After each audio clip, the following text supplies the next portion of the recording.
What is up, everybody? I'm Scott Evans, your host for Couple To Throuple, and here we are diving into all of the episodes because I know you want a little bit more, like I wanted a little bit more, right? So we've got Dr. Shamira Howard joining us with Ashmal and Rehman, and we are getting to it. Now listen, having said that, if you haven't watched all the episodes in the first drop, that's episodes 1, 2, and 3, you wanna pause this right now because we are gonna ruin it for you, all right? We are gonna spoil it for you. So go watch, log into Peacock, and then come on back. Let's get into it. Here we are, Ashmal and Rehman, Dr. Shamira Howard. Here we go, let's get into it. I'm curious to know, what was it about this experience that you two were like, you know what, let's try polyamory down in Panama? I think Ashmal and I have been dating for a while now, and we got to a point where we decided that we were ready to start experimenting with our relationship. We've already kind of been in an open relationship, and we kind of just wanted to take it to the next level and see, you know, how we could grow as people, but then also how we could grow our relationships in the world. And it said it was like the casting thing was like looking for open-minded couples. And I was like, that's what we are. We're a unique couple. It's unique experience, and like, let's try it. So y'all were already in an open relationship, right? So open meaning, because we want people to know the differences in different types of non-monogamous relationships. So open meaning, and different from polyamorous, where you might be looking for an additional romantic partner. How would you describe what your open relationship looked like before coming on the show? I think before it was just very spontaneous. If we were out and we happened to meet somebody as a casual thing, and then bring them back, and then they're gone the next day. Yep. There you go. And that's an open relationship, everybody. And so when you got down to Panama and saw how real it got very quickly, I mean, I remember, Rehman, I remember you running across the bridge when it was time to meet the singles. We were ready. I think like I said, we came into it with a very open mind, and when we were presented with these options, we said, let's just jump right into it and see what happens. Ashmal, you said that you came into this experience as a bisexual man, and that Rehman was a don't knock it till you try sexual. It was really great. Were there people that you felt like you hit it off with immediately? I think Jess really stood out to us. I think she stepped in that red. Yeah. And we were like, I saw Rehman actually turn before me, and I was like, there he is. Don't knock it till you try it. I think she looks like a Marvel villain. The outfit that she had, very, very beautiful. So definitely intrigued by that. Good first impression.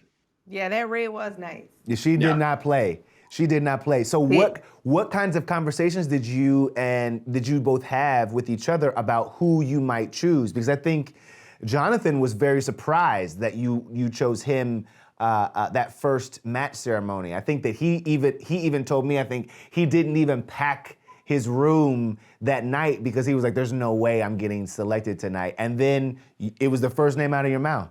I think we just agreed on him, and that was like one of our first agreements on this like topic. So I was like, we got to act on it. Like we both made eye contact, and we knew, so it was kind of just an easy decision.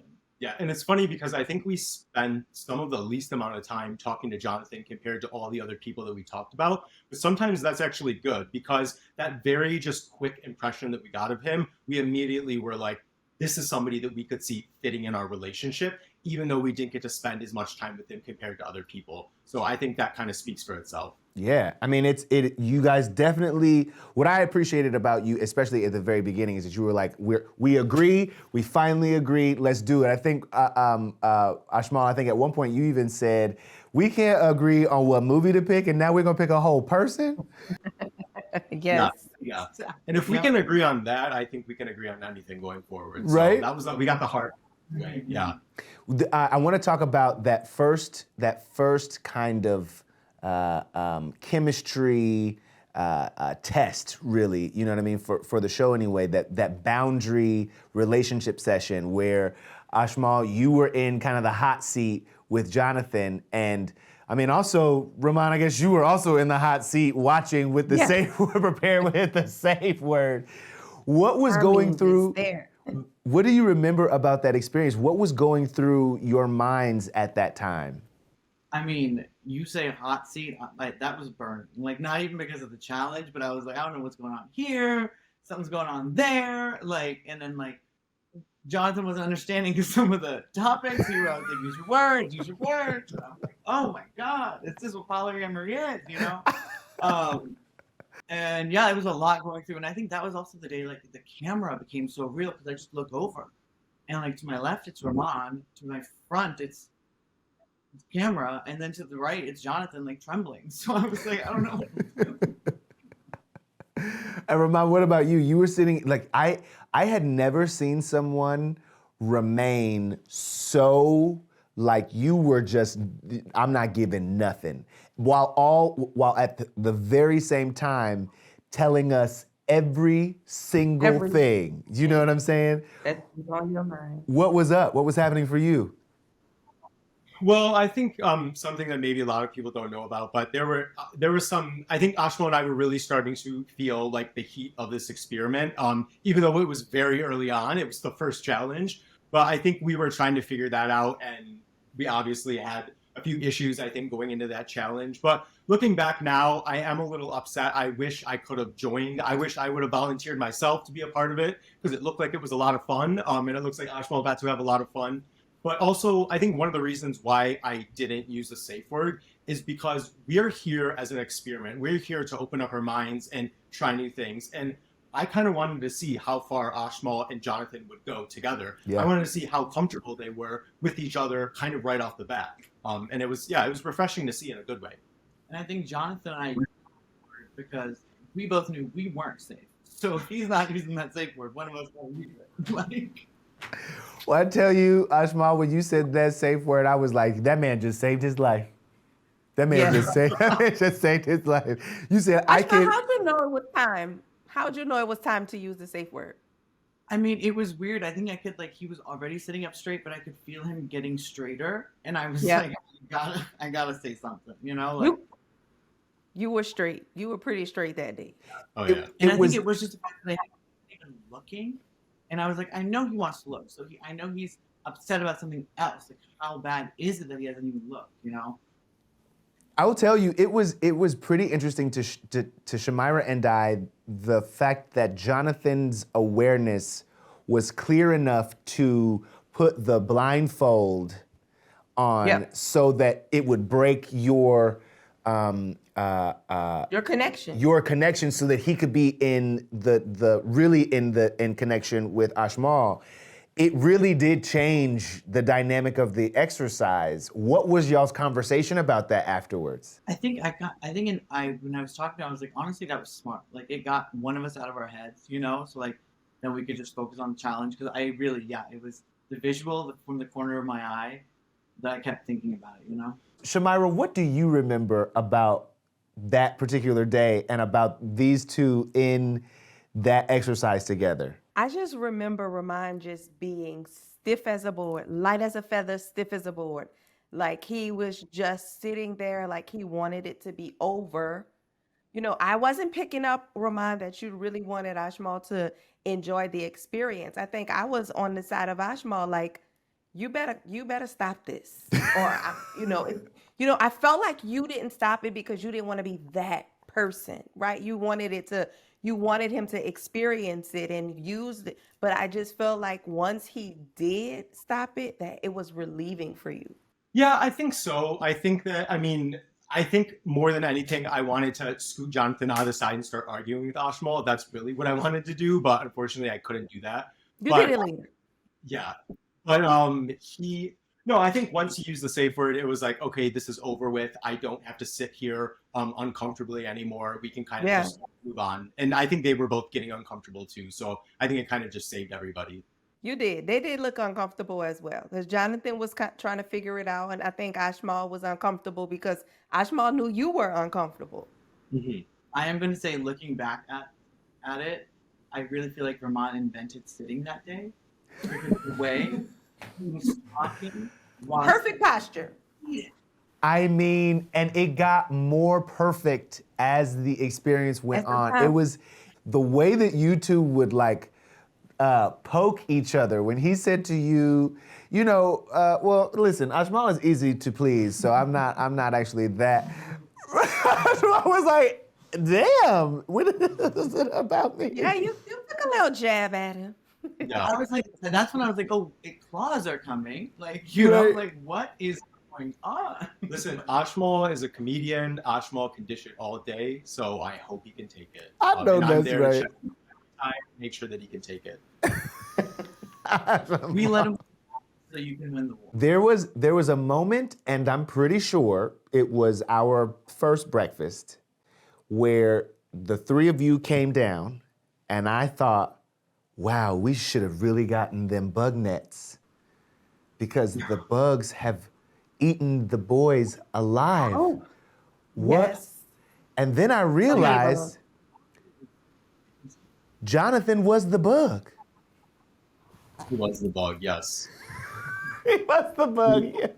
He was the bug, and I think he honestly loved every minute of it. And in the 31 years of my life, I've never experienced something like that. But again, we were there to try new things, and I was trying new things. So. I mean, My thing was, it was just so weird to have, like, I have a day job, you know, so I can't be like pulling up to like work with this stuff. So I was like, all right, I'm unemployed for this little bit. So I guess it's fine. I guess it's how the other half lives. Like, you can have a hickey at 2 p.m. on Tuesday. now, I am curious because identifying as bisexual, I think there were some people who were expecting or thinking that maybe you would try an experience, at least in the beginning, at this point of the experience, that you might try what it might feel like, what it might be like to be with a woman in this dynamic. Yep. What went into the choice of, at least in this part of the show, not going there? I think picking a girl right off the bat would have been a really big challenge for us. And as much as we were there to open our minds and try and experience everything, I think ultimately we were like, it's probably smarter to start off with a guy, because that's what we're a little bit more comfortable with. And navigating polyamory, which is new to the both of us, we should probably start off a little bit slower and then maybe work our way up. And then also, I think it was just that initial first impression from Jonathan. We said we have to pick him first, because if we don't pick him first, I think we would both always be thinking, what if we had chosen him first? Yeah. Because we really had that gut feeling that he was the right one. Yeah, and I agree. I think it would have been like a big, like, shocking the system. I think if we started with a girl, because we've never done that before together. So and I think it was also the fact that like that person stays in the bed with you. I think that would have been a lot, you know. It would have been very challenging for y'all. Yeah. Oh, yeah. What was your idea of, I mean, y'all were in an open situation before coming on the show, but what was your idea of what polyamory would be like before coming on the show? I honestly thought about it like, you know, like it was like the couples that get it and do it, they love it, you know, but I didn't know how serious it was. Like, I didn't know how like you really have to take a whole other person's like feelings into consideration. Yes. I didn't know about that part. Yeah. And I think I was a little nervous because it's like, I can connect with somebody, but I also have to make sure that my partner is connecting with that person. And if I'm connecting a little bit more, or Ashmal's connecting a little bit more, unless I'm a little bit less, what is that going to mean for our relationship? And how do we resolve that? And are we okay with maybe one person is more into this person versus the other person? How do you work all of that out? It's definitely not as easy as it sounds. It's No. not, and thank you for saying it. It's not, And it's not just sex, right? Mhm. Right. What do you think was the biggest surprise when you first landed on the resort? I keep saying this, but I think the biggest surprise was like how real it was. You Yeah. know? How, I mean, a few days in, we're just got here, but it's like I feel so immersed, and this is all I'm thinking about. This is all that's like, you just get so much time with your thoughts. Like, I didn't expect that to like really like think about the way I think, you know, and like, because it's like, it's not only affecting me, it's affecting another person and another person, and you know, like.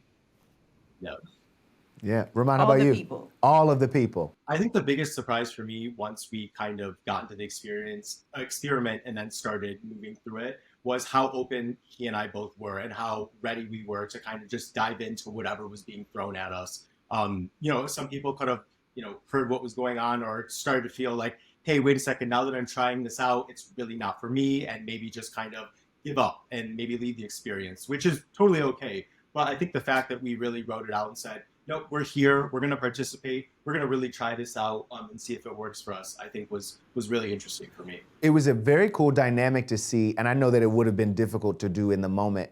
Within my own partnership, I think it is hard to communicate in this way when these kinds of things are happening. But there were several moments in the first 3 episodes where you two were calling each other on your shit. I think just in general, the way we argue, like I have a lawyer mindset. And so I guess especially when Shamaya was there, I was like, I gotta judge. Like, like I'm gonna give my case, you give yours, and I really want someone else who's not us, not so blinded by our actual feelings, because we both think we're so right. So it was nice to have someone else like kind of parse through it. And like she was so good. She never said, hey, you're right or you're right. She like made us both still feel like we were right. But we both felt like satisfied. Like it literally felt like I was purging so many things. Good. And I think I really did enjoy that. Rehman, how about you? It was honestly very hard, I think, to have conversations. I'm going to be completely I honest know with you. Rehman said, hold on, let me just... To really have a productive conversation, it was very difficult in that experience, especially because the way we were communicating on the show is how we were communicating with each other in real life. We didn't know any other way to do Correct. it. So It was real. Yeah, it was totally real. Whether there were cameras, whether there were people around, it didn't matter. That's the only way that we knew how to communicate with each other. And I think for a while we knew that it's wrong. It's not necessarily the best and healthiest way to communicate with each other. But we just, again, we're being ourselves, and we're wishing for the best, I guess. I think honestly that one time after dinner when we first had our first conversation, we were in the middle of it, and I remember thinking, I was like, oh my God, we're so stupid. We didn't come up with a safe word. So like, there's no way to stop this. And you just kind of got to keep going. And then like, you can't have a safe word because like you guys are watching everything. So it's like, all right, well, like, you know what? We're just going to do it. Talk to me about the choice to be physical early on in the experience. And I'm not saying that I hope that you know that that's not a judgment on from me to you about how you manage this experience. It is totally your prerogative, and I applaud folks who are able to communicate that way and able to move through that kind of like, okay, are we compatible in these kinds of ways as we work out how we're compatible in other ways? But I want to know from you guys because you were the couple, you were the throuple that were able to kind of click in that way pretty early. The first couple really to click in that way. What went into that decision? What went into that choice? I mean, let me just say right off the bat, Jonathan is a very, very attractive man. So, I mean, it did not make it very hard for us to decide that we were going to be physical with him. But I think we're just so natural about it. Like, this is what we would do in our normal lives. If we do meet somebody and, hey, we go on a first date with them and then end up hooking up the first night, that could happen if the chemistry is right. And it just so happened that the chemistry was right between the 3 of us. So we just said, hey, shut off the lights, close the blinds, and let's do the thing. Yeah, I mean, I think we were just doing things that normal people do when they're first in a relationship. It just like, it really just seemed like a normal thing to think about. We didn't put any extra effort or thought or like think like, oh, this has to be a weighted decision or anything. I think we're just like feeling that. And I want to make sure that I articulate my sensitivity to this, but it is not lost on me the difference in culture and familial background and that you have than many of our other participants in this experience. Mm-hmm.